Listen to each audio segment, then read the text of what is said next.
We live in interesting times. For the headlines. U.S. President Donald Trump launches a blistering attack on Germany at the start of a tense NATO summit. Thailand celebrates the successful mission to free 12 boys and their football coach from a cave.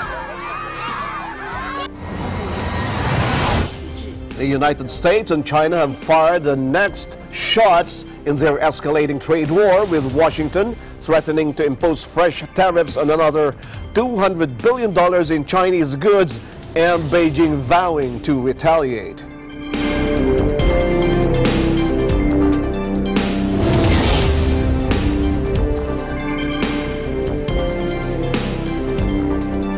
We welcome our viewers here in the Philippines and around the world. Good evening, everyone. I'm Sam Cepeda.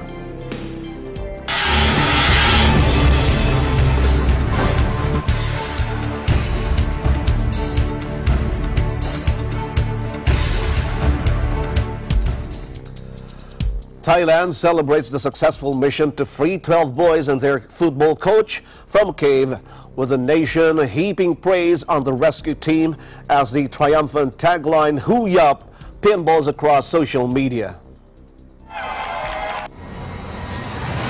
หมอภาคและก็ซิลอีก3คนเดินมาครบ4คนแข็งแรงดีทุกคนครับนะครับ The nerve-shredding three-day mission ended on Tuesday with a final group of 4 boys and the coach emerging from the cave, which had held them captive for 18 days. The rescue received a blanket coverage in Thai media, with newspapers the nation running a Huya mission accomplished, and the Bangkok Post emblazoned with all wild boars saved. Despite spending days in the dark cave, or dark, dank cave, health officials said the boys, who are aged 11 to 16, are in good physical and mental health. เมื่อวานนี้มา5คนนี้ดีนะครับไม่มีอุณหภูมิต่ำนะครับก็ดีครับอย่างที่ผมนำเรียนครับทั้ง9คนมีสุขภาพจิตดีมากนะครับอาจจะเป็นเพราะว่ามีการอยู่ร่วมกันเป็นทีมเป็นกลุ่มนะครับแล้วก็มีการช่วยเหลือซึ่งกันและกันนะครับอาจจะต้องชมโค้ชด้วยครับว่าสามารถที่จะจัดการระบบตรงนี้ได้ดีด้วยครับ The group remain in quarantine in Chiang Rai Hospital, where one of the last batch of people to leave the cave has minor pneumonia. They are being airlifted to a local hospital for treatment. There they will be kept in isolation to contain any risk of infection. Some of the first boys to be freed have been able to see their parents. You know, the whole team feels so thrilled. We've been here for 2 weeks supporting this Thai-led multinational rescue operation, and to see such a positive outcome that the children and coach are out of the cave and now be able to be reunited with their families, it's amazing. The tricky rescue mission had been underway over the past few days as crews raced to get the boys ages 11 to 16 and their coach out before predicted monsoon rains were set to hit midweek.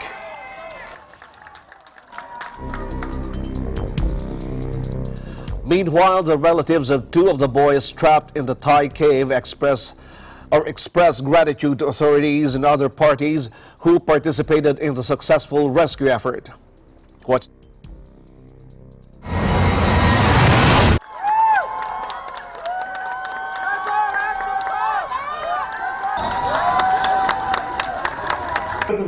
More. How many of you?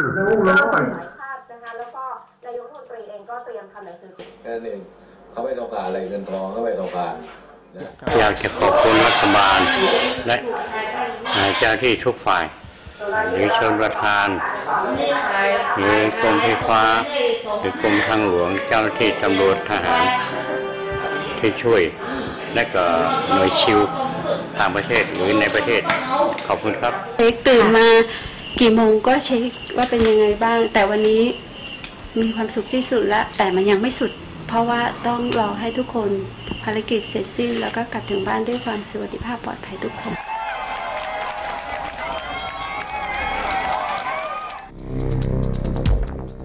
Going now to Japan, Japanese Prime Minister Shinzo Abe heads to one of the areas worst hit by record rains as the death toll rises to 179 and thousands of evacuees remain stranded in shelters. Abe, who canceled a 4-stop foreign trip planned for this week as the disaster worsened, visited the flood-ravaged Okayama area to see the scale of the damage firsthand. With dozens reportedly still missing, the toll from the worst weather-related disaster in Japan in over 3 decades is expected to rise further. The days of record rainfall transformed roads into rivers, and waves of mud swept down hillsides carrying cars and trees with them. Rescue workers on Wednesday were still digging through the aftermath of flash floods and landslides that swallowed whole neighborhoods, but hopes were fading that any new survivors could be found.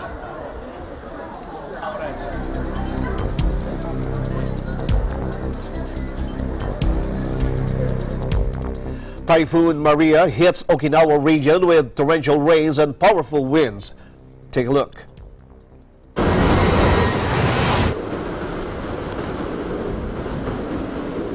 Meteorologists say part of the prefecture falls into the storm zone. Japan's meteorological agency says that as of 11 a.m. on Tuesday, Typhoon Maria was moving westward 150 kilometers east-southeast of Miyakojima Island at a speed of 30 kilometers per hour. The agency says that the typhoon has a central atmospheric pressure of 935 hectopascals and is packing winds of up to about 180 kilometers per hour. It says that the Miyakojima region has already fallen into the storm zone. The typhoon is forecast to continue moving westward, bringing violent winds and heavy rains to the Sakishima Islands through Wednesday.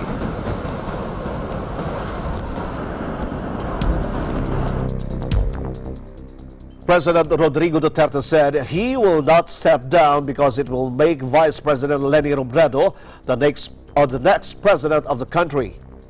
Take a listen. Look, I will not resign because it will make her president. My resignation is addressed to the people na para makapili sila ng gusto nila. Siya, I don't think she can ever be ready to govern a country. Reason? Incompetence. Sir, can you elaborate lang po dun sa idea ng incompetence? Yeah, man, she's not capable of running a country like this. Philippines? Duterte said he preferred to hold general elections to determine the transition leader who will head the proposed shift to a federal system of government. I would like the Filipino to choose a new leader, lalo na it is a new structure. And I have been an official of the structure of type of government which has been since time immemorial unitary. Baka manghibago sila sa akin at sanay naman ako ng unitary, they might want to get an experienced official or tao who would have the competence and the enterprise to form a government structured whatever federal type of government. Duterte said his suggestion to the Consultative Committee, or CONCOM, and to Congress as well is to revise the transitory provisions of the CONCOM proposed federal constitution to prove his critics wrong that he wanted to stay in power beyond 2022. They can amend and make it a provision there that I will be coterminous with the effectivity of the Constitution, federal type. once it is implemented, they can, I said, provide a provision that the office of the president shall be declared vacant, but you have to call for an election. The president believes his critics are the ones who are hungry for power and wanted to be a dictator. Yan ang magiging diktador, yan ang gusto ng gano'n. Yan mga nagsisigaw ng diktador, yan ang mga taong may ambisyon. Wala nang ginawa kung hindi they invent malice in their minds. Or better still, I will invite them here to resign with me. Or not really to resign, but to agree to being, hindi naman dismissed, but to cease being president and vice president.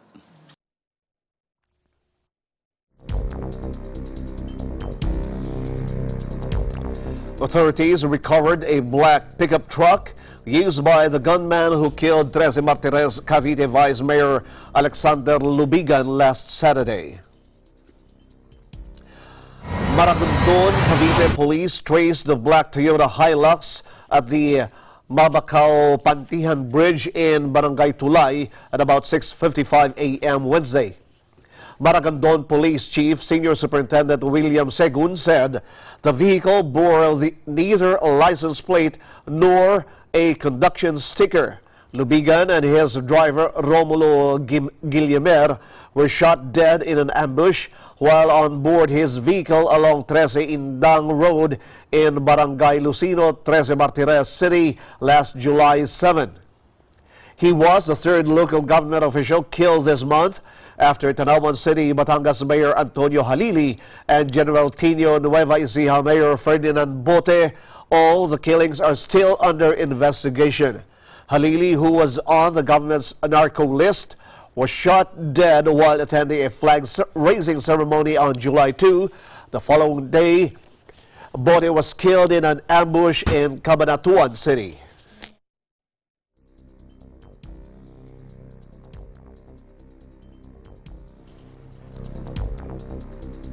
Eagle News International will be right back.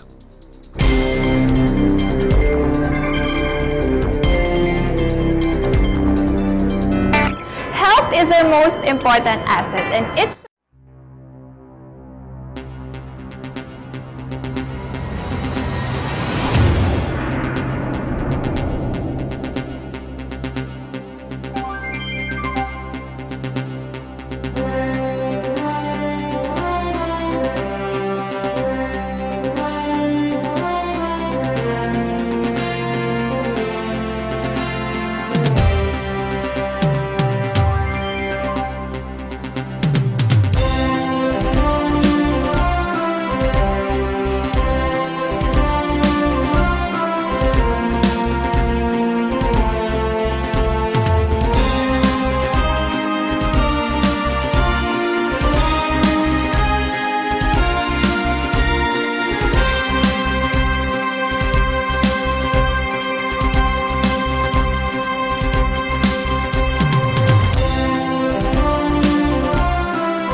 isyung pampolitika.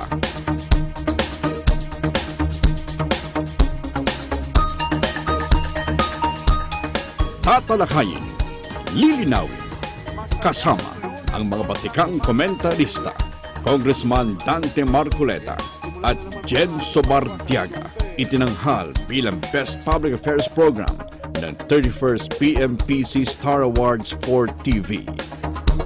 Nakita ngayon siguro ng PMPC na talagang merong interaction mula sa atin at saka yung publiko. Talagang natatalakay na mabuti ang mga isyong dapat na pagsaligan sa araw-araw. Yan pala yung talagang tumutugon yung salitang public affairs. Di ba yung pakikipag-ugnayan sa publiko? Saganang mamamayan. Lunes hanggang Biyernes, alas 8 hanggang alas 9 ng umaga.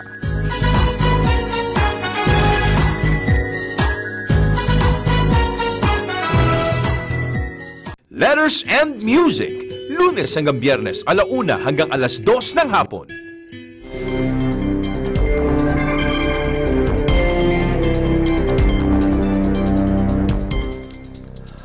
European Union President Donald Tusk delivered a blunt message to U.S. President Donald Trump on the eve of a NATO summit in Brussels, telling him to appreciate your allies. Trump has ramped up criticism of European defense spending in recent days, stressing how many EU members are failing to meet agreed targets for investments, which has raised fears the NATO summit could lead to another bust-up in the transatlantic alliance.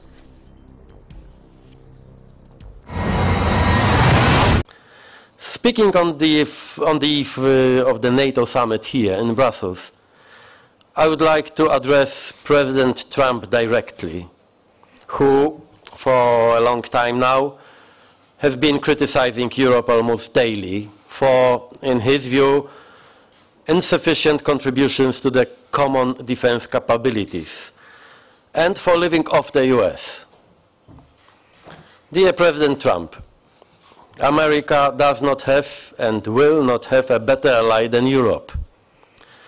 Today, Europeans spend on defense many times more than Russia and as much as China. And I think you can have no doubt, Mr. President, that this is an investment in common American and European defense and security, which can't be said with confidence about Russian or Chinese spending. I would therefore have two remarks here. First of all, dear America, appreciate your allies.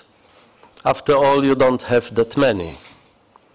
And dear Europe, spend more on your defense, because everyone respects an ally that is well prepared and equipped. Money is important, but genuine solidarity is even more important. Speaking about solidarity, I want to dispel the American president's argument, which says that the US alone protects Europe against our enemies, and that the US is almost alone in this struggle. Europe was first to respond on a large scale when the US was attacked and called for solidarity after 9/11. European soldiers have been fighting shoulder to shoulder with American soldiers in Afghanistan. 870 brave European men and women sacrificed their lives, including 40 soldiers from my homeland, Poland. Dear Mr. President, please remember about this tomorrow when we meet at the NATO summit, but above all when you meet President Putin in Helsinki. It is always worth knowing who is your strategic friend and who is your strategic problem. Thank you.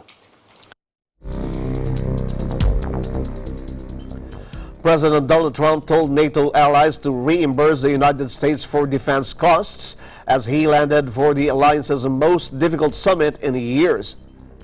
President Trump touched down in Brussels aboard Air Force One, hot on the heels of a stern warning from the EU's top official that America should appreciate its allies. The leaders of the other 28 members of the NATO alliance are hoping for a show of unity despite stark transatlantic tensions on a host of issues, most notably Trump's repeated invective against Europe over defense spending. And I quote from a tweet, "Many countries in NATO which we are expected to defend are not only short of their current commitment of 2%, which is low, but are also delinquent for many years in payments that have not been made." He tweeted while his plane was in the air, "Will they reimburse the U.S.?" Trump had said before leaving Washington that his meeting in Helsinki with Russian President Vladimir Putin next Monday may be the easiest part of his upcoming European tour, which also includes a trip to Britain, where the government is in crisis over Brexit. So I have NATO, I have the UK, which is in somewhat turmoil, and I have Putin. Frankly, Putin may be the easiest of them all. Who would think? Who would think?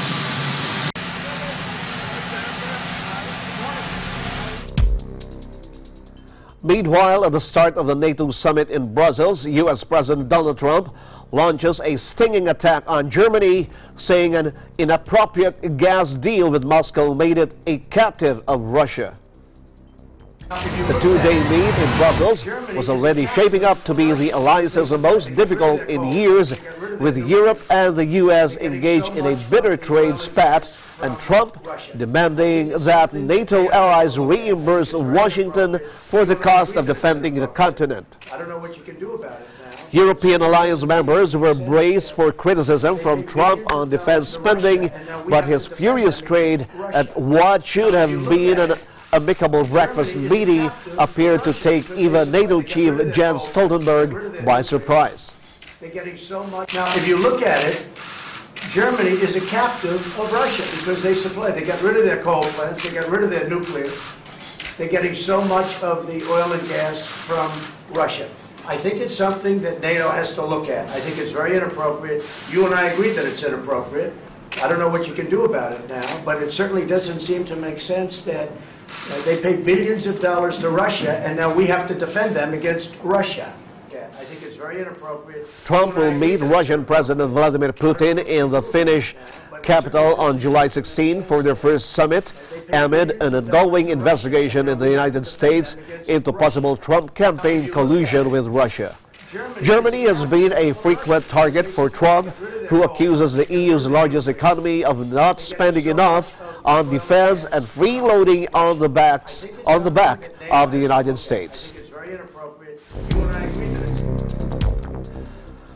Under fire over his administration's failure to meet a court-ordered deadline to reunite parents with the youngest children taken away under his zero-tolerance immigration policy, Donald Trump reacted with familiar defiance.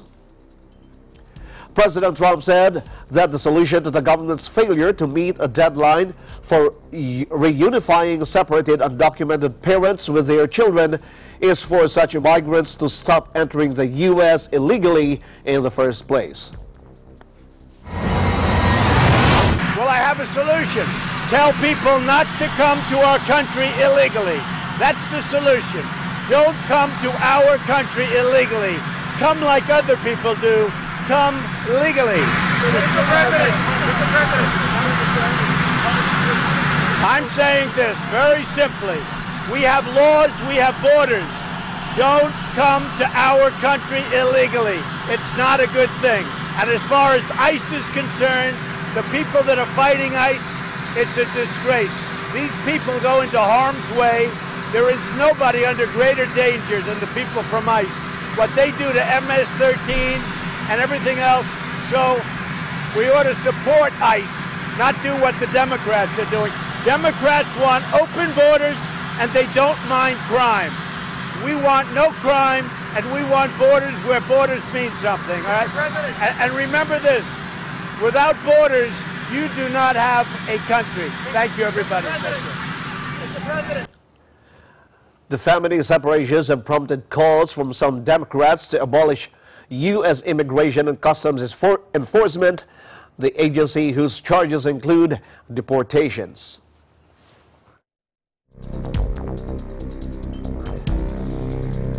Beijing says the U.S. is being a typical bully after the country aimed a new tariff threat at $200 billion in Chinese imports. What's this? 美方的行为是典型的贸易霸凌主义，中方必将会做出必要的反制，坚决地维护自身的正当合法权益。我还想说，这是一场单边主义与多边主义、保护主义与自由贸易、强权与规则之战。中方呢将和国际社会一道站在历史正确的一边，共同维护多边贸易体制和规则。至于 The United States has escalated a trade war with China, threatening to impose fresh tariffs on another $200 billion in Chinese goods as soon as September, sparking a furious reaction in Beijing. The latest shot in a spiraling trade conflict between the world's top two economies came just after, or days after, tit-for-tat tariffs on $34 billion in goods came into effect. Analysts have warned that ballooning trade tensions between the two financial powerhouses could have a damaging impact on the global economy and will have a far-reaching across the planet. New trade frictions sent investors running for cover, with equity markets across Asia tumbling more than 1%.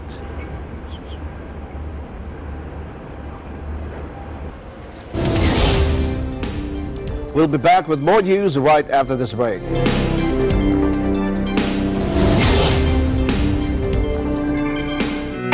Health is a most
Customers are now more demanding and they want more options, lower prices, and even delivery right to their doorsteps.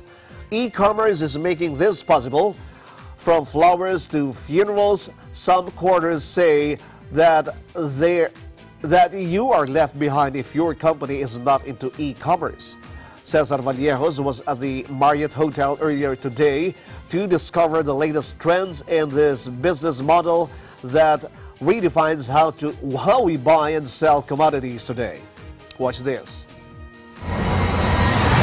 The Asia CEO Forum focused on the latest developments in the world of e-commerce here at the Asia Ecom Summit 2018 at the Manila Marriott.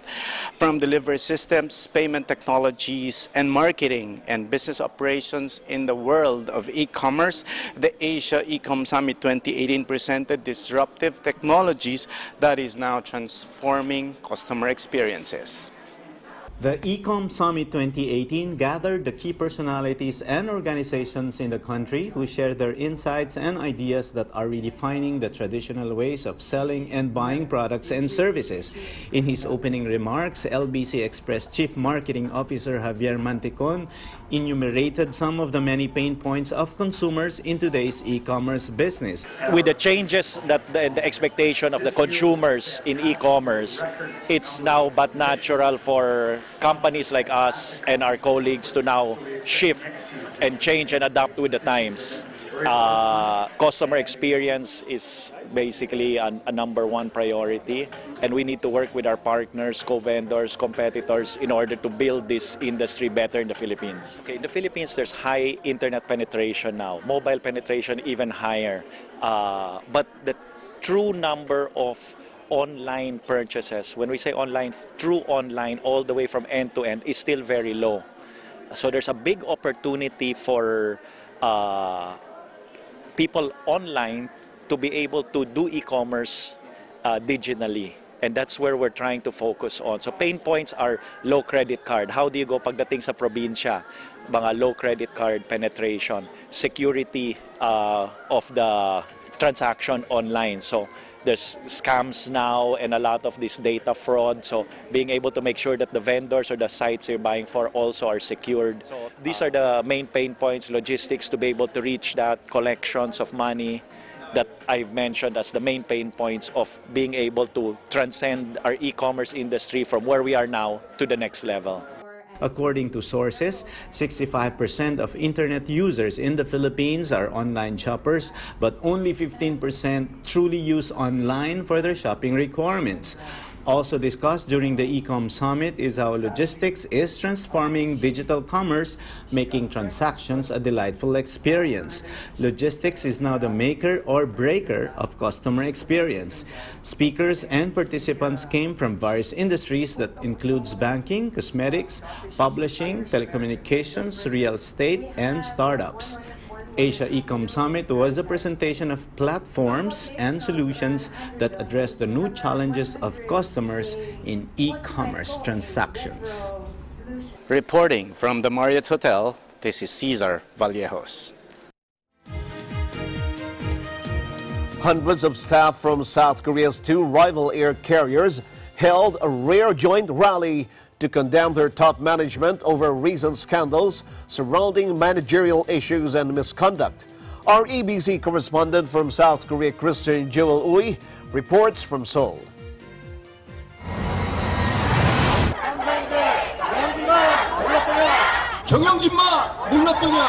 On a rare joint rally late Sunday, July 8, more than hundreds of staff from South Korea's two rival air carriers, Asiana Airlines and Korean Airlines, gathered in central Gwanghwamun. About more than 400 employees combined from Asiana Airlines and Korean Airlines blamed the company's top management for causing scandals that have evoked huge public outrage. Altogether, the employees staged a rally to express their complete disapproval of their chiefs Park Sam-koo and Cho Yang-ho. Asiana staff denounced Park Sam-koo and his executives for massive in-flight meal service disruptions that led over 100 of its flights to take off without food for passengers during the week. Because of failing to produce food on time, it left a head of a supplier to Asian's new caterer to commit suicide. A relative of the head of supplier made a speech regarding the incident, actions to find out the exact reasons for her uncle's death. I don't believe family or colleagues caused this to happen. Why he had to die? the truth must be uncovered and things to be set right, she added. Protesters from the rival airline Korean Air joined the demonstration, the second rally by Asiana employees following a candlelight vigil on Friday. According to reports, in early May, Korean Air employees already held 2 rallies where they denounced the founding Cho family for years of habitual bullying and assaults on employees and others that have led to prosecution investigations. The joint rally that happened on Sunday was an event where employees were able to voice their united goal for a measure to prevent such managerial errors and misconduct from happening again. Employees wanted to make it known that their chiefs should take full legal and ethical responsibility. The rally ended with protesters marching toward the headquarters of Kumho Asiana, located in Gwanghwamun. I am Christine Jewel Uy, EBC correspondent from South Korea, and I am one with 25. Thank you, Christine. Tesla unveiled plans on Tuesday to build a factory in Shanghai to dramatically increase its production capacity, with boss Elon Musk making his electric car company's biggest overseas move yet, just as a US-China trade battle heats up. Musk said the plant, which has been in the works for a year, would eventually have an annual production capacity of 500,000 cars, and he hoped it would be completed very soon. The announcement of the new Tesla venture comes as U.S. companies face pressure from U.S. President Donald Trump to keep manufacturing jobs at home, and as Beijing and Washington spar over terms of a trade in a fight that only last weekend significantly hiked the price of imported Teslas sold in China. Analysts noted that the announcement included no details about how much the plant would cost or how it would be financed. China already is the world's biggest electric car market and is expected to grow further due in part to favorable government policies for the environmentally friendly vehicles.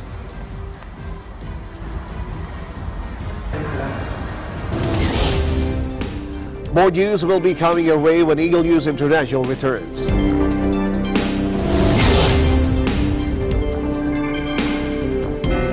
Health is our most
MTRCV ang mag-provide na appropriate ratings sa lahat ng TV shows. Para ugaliin ng pamilya ang responsableng panonood. Be more time, parents! Rated G, good for all. Oops, rated PG. Dapat may mga magulang para sagutin ang mga tanong ng kabataan.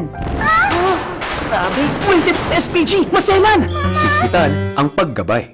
Pag rated MTRCV, rated responsable. Landmarks, Linggo, alas 6 hanggang alas 7 ng gabi.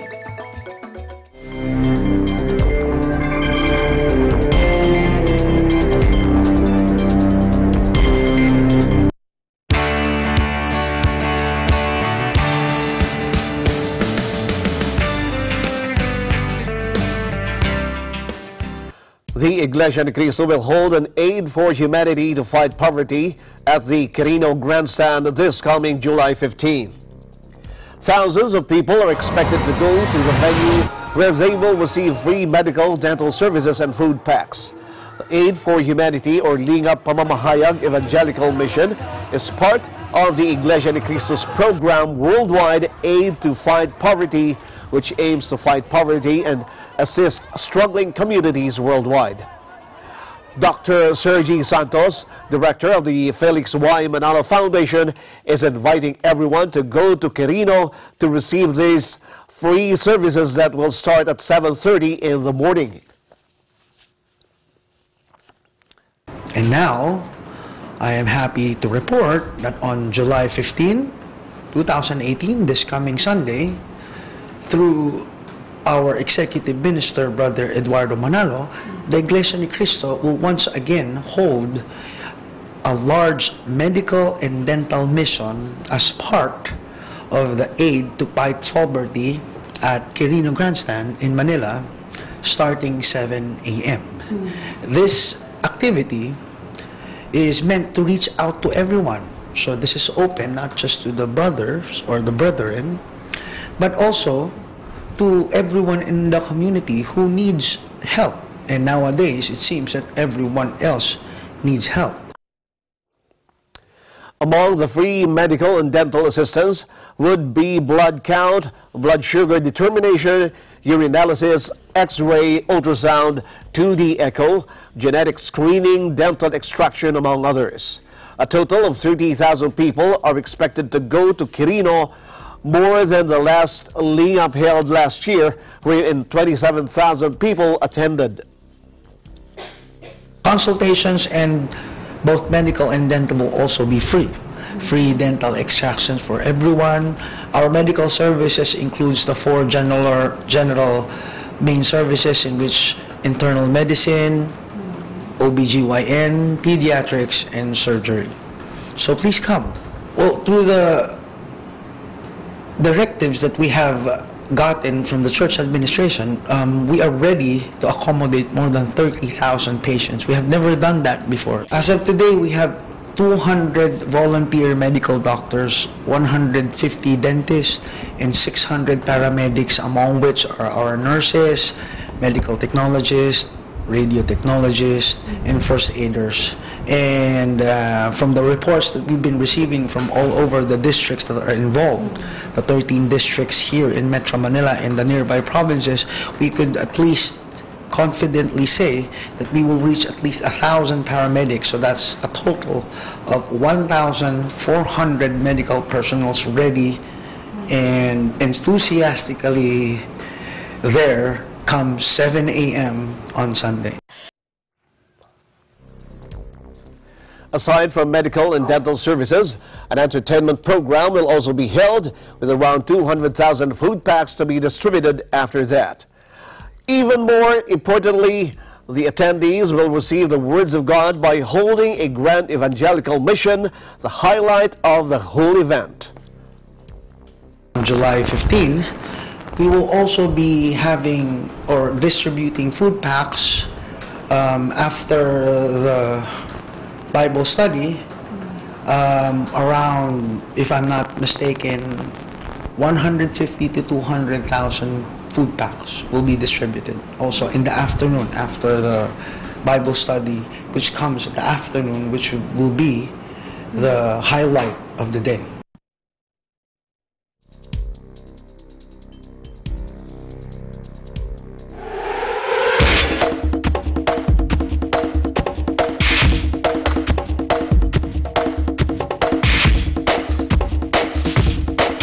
Now here is Ben Bernaldez for our sports news. In World Cup, Belgium's defeat by France in their World Cup semi-final produced mixed feelings of sadness, gratitude and pride from fans at home on Tuesday, who bemoaned a missed opportunity for their golden generation.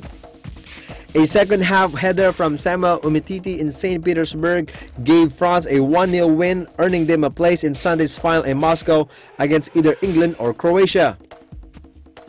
Thousands of crestfallen fans walked away quickly after the final whistle sounded on a giant screen in town of Waterloo, south of Belgian capital Brussels.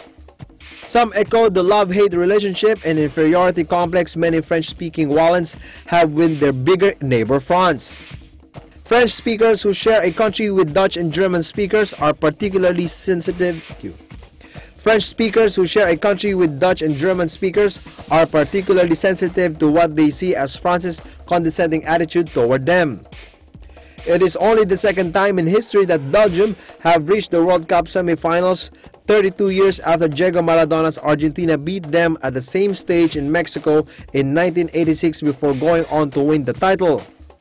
France won the World Cup in 1998 and are now in their third final. But Belgian Prime Minister Charles Michel was full of praise for the Red Devils. In tennis, Serena Williams survived a major scare before sealing her 11th Wimbledon semi-final appearance, while Angelique Kerber remains the 7-time champion's main title rival after the German joined her in the last 4 on Tuesday. Williams was in danger of stunning quarterfinal exit after world number 52 Camila Giorgi became the first player in this year's tournament to take a set off the former world number 1. But Serena bludgeoned her way out of trouble, winning 3-6, 6-3, 6-4 to stay on course for an 8th All-England Club triumph. It was Serena's 100th career main draw victory on grass.